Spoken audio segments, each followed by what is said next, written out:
Bismillahirrahmanirrahim. Assalamualaikum warahmatullahi wabarakatuh. Alhamdulillahi rabbil alamin. Wabihi nasta'in umurid dunya waddin. Wassalatu wassalamu ala ashrafil anbiya'i wal mursalin. Wa ala alihi wa ashabihi wa man tabi'ahum bi ihsanin ila yaumiddin. Amma ba'd. Bapak-bapak, ibu-ibu, jamaah salat Isya dan jamaah salat tarawih yang semoga dimuliakan oleh Allah Subhanahu wa taala. Alhamdulillah, kembali bersama-sama kita memperbaharui kembali rasa syukur kita kepada Allah Subhanahu wa taala. Pada malam hari ini tidak terasa Allah Subhanahu wa taala telah menyampaikan kita pada malam yang ke-13 dari bulan suci Ramadan pada tahun ini. Artinya sudah 12 hari kita berpuasa di bulan yang mulia ini. Sudah 12 malam kita menegakkan qiyam Ramadan, melaksanakan sholat tarawih.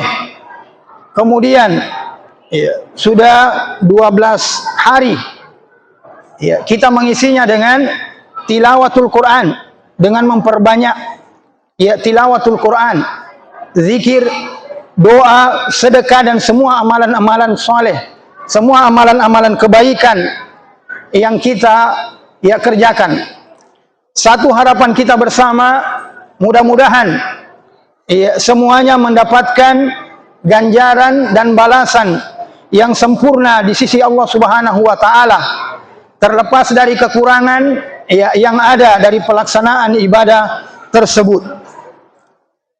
Jamaah yang dimuliakan oleh Allah Subhanahu wa taala, pada malam hari ini tema atau judul yang akan kita angkat adalah tentang muraqabatullah.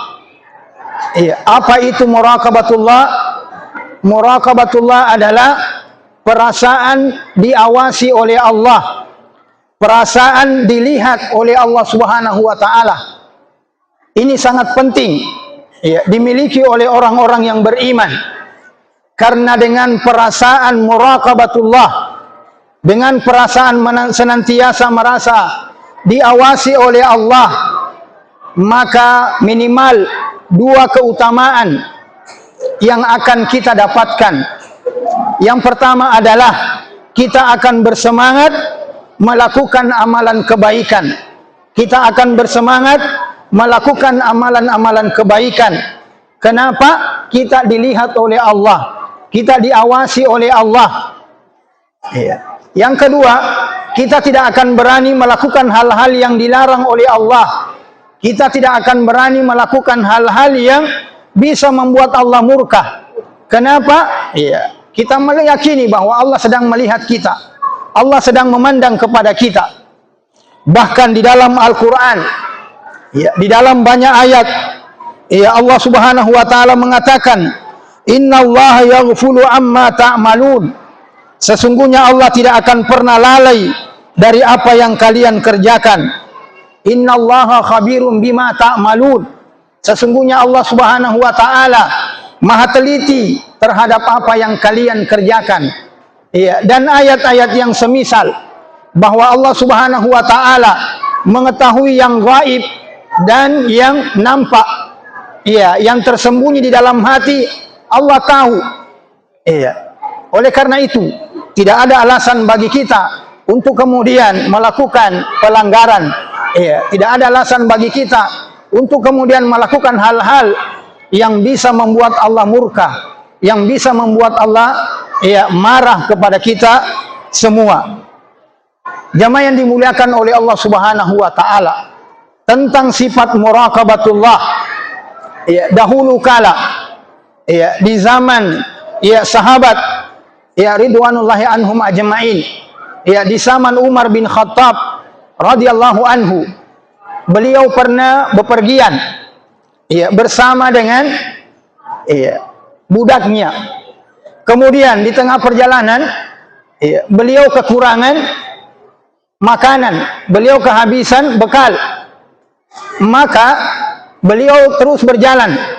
Kemudian di tengah perjalanan, beliau bertemu dengan penggembala kambing.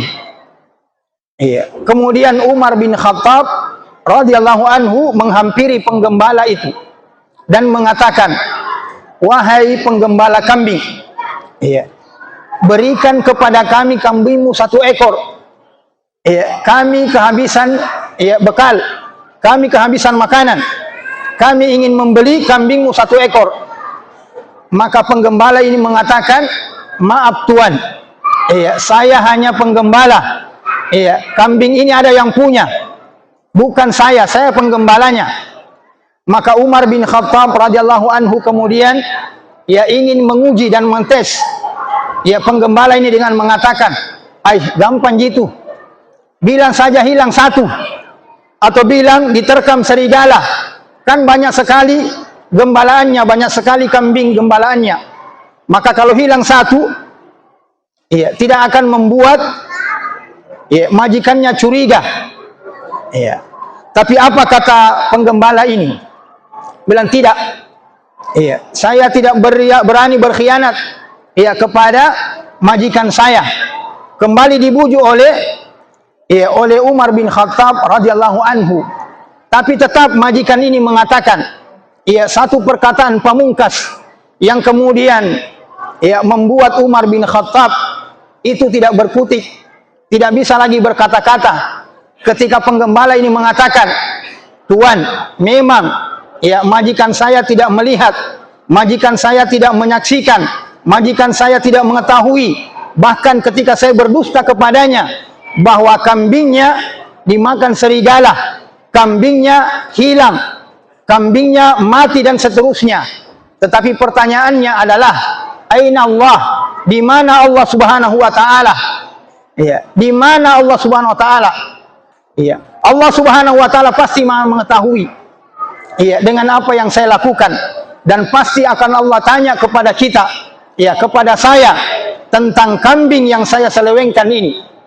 Maka seketika Umar bin Khattab radhiyallahu anhu kemudian kagum dan mengatakan kepada pengawalnya bahwa lihat baik-baik ini penggembala, tandai dan tanya siapa majikannya. Setelah urusan beliau selesai, beliau kemudian mendatangi majikannya dan membeli budak tersebut dan memerdekakan budak tersebut.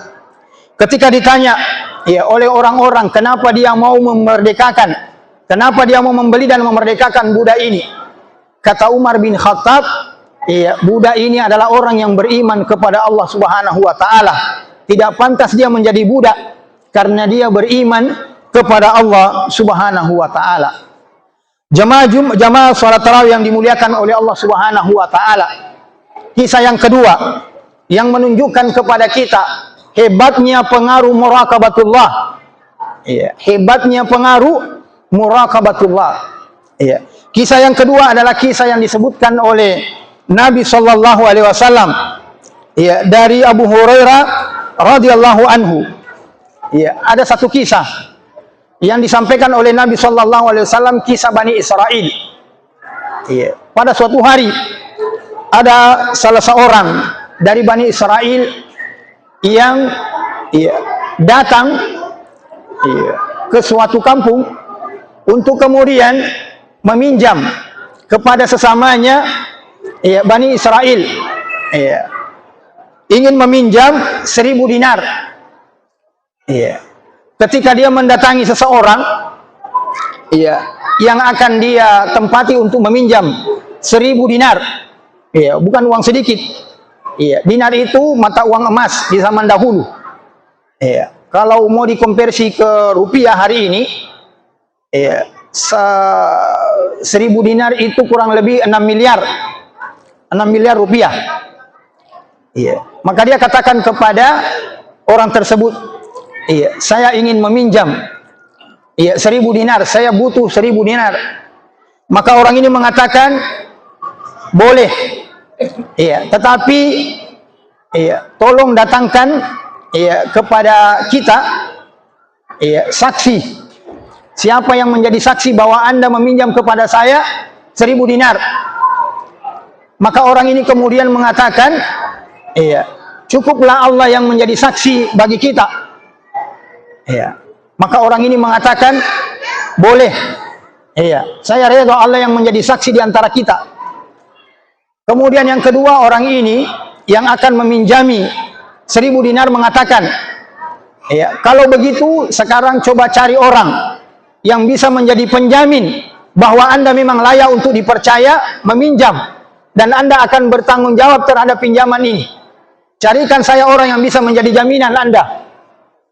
Iya, penjamin. Maka kembali orang ini mengatakan, cukuplah Allah yang menjadi penjamin di antara kita. Maka keduanya sepakat, iya, ridha, iya, bahwa Allah yang menjadi saksi, Allah yang menjadi penjamin dari transaksi pinjam, iya, 1000 dinar tersebut. Maka terjadilah serah terima 1000 dinar. Iya. Singkat cerita, iya, orang yang meminjam tadi kemudian bepergian dengan kapal. Iya, dahulu transportasi itu kapal. Iya, dia pindah ke kampung sebelah, naik kapal dengan membawa 1000 dinar itu, menyelesaikan hajatnya. Setelah sebelumnya dia sudah sepakat tentang batas waktu pinjaman tersebut. Ya, seperti kalau kita, ya, pinjam, ya, nanti bulan depan, nanti tahun depan, kira-kira begitu. Ditentukan waktunya bahwa nanti akan saya kembalikan pada tanggal, bulan, dan ya, jam sekian. Kemudian dia pergi selesaikan hajatnya. Singkat cerita, ketika tiba waktunya, jatuh tempo, pinjaman itu harus dikembalikan. Iya. Maka orang ini kemudian datang membawa 1000 dinar. Datang membawa 1000 dinar, ingin menemui, ya, orang yang dia pinjam, ya, darinya 1000 dinar. Ya. Maka dia pergi, ya, menunggu kapal untuk mendatangi kembali kampung orang yang dia pinjami tadi 1000 dinar. Lama dia menunggu, tidak ada kapal. Iya, tidak ada kapal. Maka dia mulai gelisah. Iya, khawatir. Iya, bagaimana dengan uang pinjaman ini? Tidak ada kapal. Iya. Akhirnya setelah menjelang malam, iya, orang ini kemudian mengatakan, berdoa kepada Allah, ya Allah, Engkau tahu bahwa saya pada tanggal, bulan, waktu, jam sekian, ya, saya ada janji pinjaman. Dan hari ini waktunya jatuh tempo, saya harus mengembalikan kepadanya. Tetapi Engkau Maha tahu, saya tidak punya kendaraan, yeah, yang bisa mengangkut saya untuk menuju ke tempatnya. Maka orang ini kemudian berinisiatif. Coba lihat, yeah, kekuatan kepercayaannya kepada Allah, tawakalnya kepada Allah.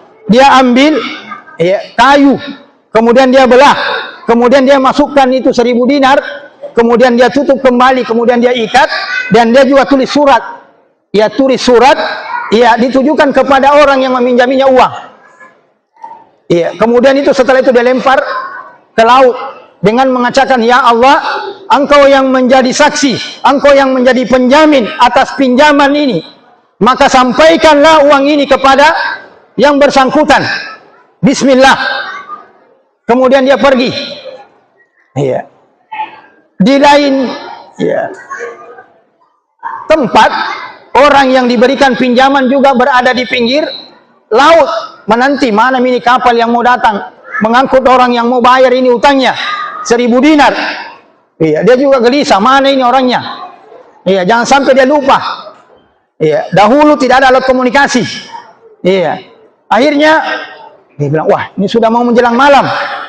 Iya. Sambil memandang ke lautan, dia lihat ada kayu yang mengapung. Dia bilang, daripada saya pulang kosong, lebih sambil itu kayu. Saya pakai nanti untuk kayu bakar. Dia ambil itu, sambil kemudian dia tetap menanti, mudah-mudahan nanti besok atau kapan dia datang. Dia bayar utangnya. Pulang ke rumah, dia belah itu kayu, terdapat uang 1000 dinar dan surat dari orang yang meminjam kepadanya. Iya. Kemudian dia memuji Allah Subhanahu wa taala dan mendoakan orang yang membayar utangnya. Ya. Beberapa waktu kemudian, datang lagi yang pinjam uang. Coba lihat ini, rasa tanggung jawabnya. Tidak yakin dia, ragu-ragu, takut jangan sampai uang yang dia titipkan, yang dia lempar ke laut tidak sampai kepada yang berhak. Kemudian dia siapkan lagi uang 1000 dinar yang lain. Kemudian dia naik pesawat, naik kapal laut, kemudian nyebrang ke tempat orang yang dia pinjami uang. Ketemu dengan orangnya, kemudian dia katakan, iya, kalau bahasa kita, weh maaf sekali nih, kemarin itu waktu jatuh tempo, tidak ada perahu yang saya dapat. Iya, iya. Pertanyaan saya, sebelum saya bayar, iya, kembali utang saya. Iya, ada itu saya titip. Iya, ada saya titip lewat kayu, yang saya berharap Allah menyampaikannya kepadamu. Iya. Pertanyaan saya, kalau kita dalam kondisi seperti ini, kira-kira apa jawaban tak? Bilang, kau itu juga tidak masuk akal. Masa uang dilempar di laut? Tapi ini orang beriman, dua-duanya beriman.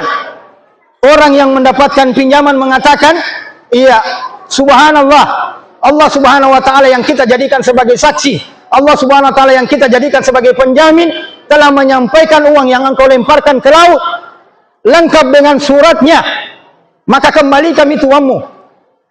Iya, bawa pulang itu uangmu 1000 dinar. Ada bisa sudah terima. Iya. Coba kalau orangnya hari ini punya mental, punya karakter seperti ini, iya, maka tidak ada itu koruptor, tidak ada itu maling, tidak ada itu orang yang tidak amanah. Kenapa? Karena semuanya meyakini bahwa Allah subhanahu wa ta'ala mengetahui, maha mengetahui, sehingga tidak ada sedikit pun di antara mereka yang mau berkhianat. Iya. Saya tidak bisa bayangkan, iya, kalau mental-mental orang hari ini, 1000 dinar, iya, 6 miliar, iya, iya, mungkin dia bilang, weh lama sekali saya tunggu kok kemarin, bilang, weh gimana ini, iya, pura-pura lah dia macam-macam, iya, akhirnya dibayar double. Tapi ini orang beriman itu tidak mau menyakiti, iya, tidak mau merugikan sesamanya orang beriman. Iya. Dari kisah ini, iya, kita bisa mengambil satu pelajaran dan kesimpulan tentang muraqabatullah, bahwasanya wajib hukumnya sebagai orang yang beriman selalu menghadirkan dalam diri kita bahwa kita tidak akan pernah lepas dari pengawasan Allah, dari pandangan Allah. Bahkan Allah subhanahu wa ta'ala membekali kita masing-masing 2 malaikat yang mencatat semua tindak tanduk serta perilaku kita, ya, 24 jam. Hatta ketika kita tidur, itu malaikat tidak pernah berpisah dari kita. Iya. Maka jangan pernah merasa bahwa tidak ada yang lihat, tidak ada yang mengetahui. Tidak. Iya. Iya. Kalau kita bertiga, maka Allah yang keempat. Kalau kita berempat, Allah yang kelima. Kalau kita lebih dari itu, Allah juga ada di situ. Kalau kurang dari situ, Allah juga ada di situ. Artinya apa? Ya, selalu menghadirkan, ya, perasaan bahwa Allah subhanahu wa ta'ala sedang, ya, mengawasi kita. Yang terakhir, jamaah yang dimuliakan oleh Allah subhanahu wa ta'ala, dalam pembagian Islam, ya, tingkatan Islam, maratibul Islam, ya, ada Islam, ada iman, ada ihsan. Tingkatan yang paling tinggi adalah ihsan. Apa itu ihsan?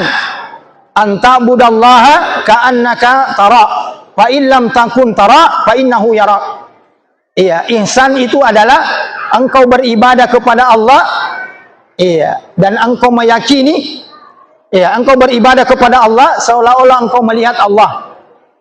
Iya, dan ketika engkau tidak bisa melihat Allah di dunia ini, maka yakinilah bahwa Allah melihatmu. Ini tingkatan, ya, tingkatan Islam, tingkatan beragama yang paling tinggi. Maka orang yang memiliki sikap muraqabatullah adalah orang yang level agamanya level yang paling tinggi. Ya.